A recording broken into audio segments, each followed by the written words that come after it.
Ayan. Hello guys, ang pag-uusapan po natin ngayon ay tungkol sa pag-ibig loan.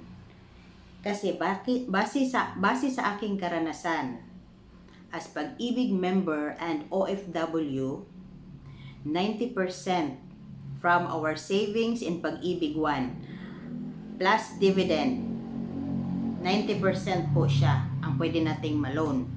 So, from the Pag-ibig 1, savings and dividend. So, medyo malaki-laki.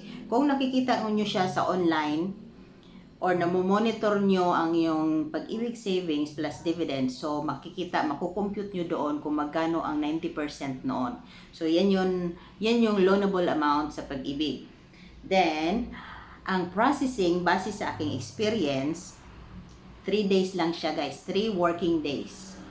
Pero ang sinasabi ng mga empleyado doon sa Pag-ibig mismo is 7 working days. Pero base sa aking experience, 3 working days lang. Kasi pinasa ko siya noong July 8, 2025. Then, nag-message na sa akin sa cellphone number ang Pag-ibig ng July 11. So, pumasok na siya after 3 days.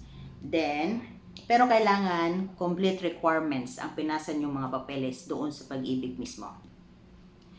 Then, kailangan nyo rin ng update ang cellphone number.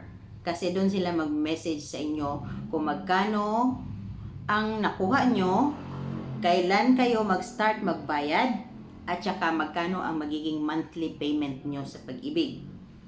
Kung kailan din pumasok ang pag-ibig loan proceeds nyo doon sa mismong account nyo. Ganon. Then, so kailangan nyo i-update ang inyong cellphone number. Then, next is the requirements. Ang requirements po guys na pinasa ko doon sa Pag-ibig mismo, pero dapat kompleto guys para mabilis. 6 ito. Base sa aking karanasan is first, multi-purpose loan application form. Dapat fill upan nyo yun with 2 witnesses na kailangan nyong papirmahin. Then, declaration of income. Itong dalawang form na to, multi-purpose loan form and declaration of income, doon nyo siya makukuha sa Pag-ibig mismo. Or siguro meron din siya sa website.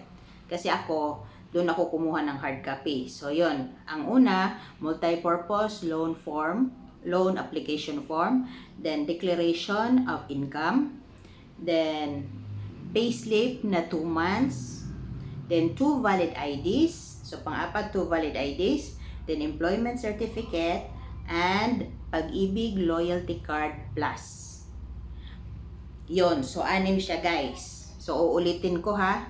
Multi-purpose loan form, application form, then declaration of income, payslip na 2 months, 2 valid IDs, employment certificate, and Pag-ibig loyalty card plus na Xerox copy. Ganon.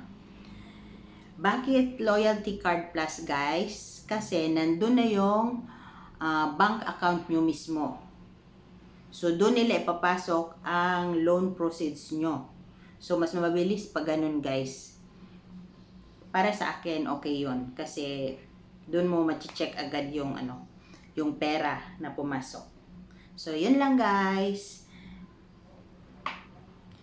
So, next time, ang ating pag-uusapan ay ibang topic naman about sa Pag-ibig. For now, that's the update for Pag-ibig loan. Thank you!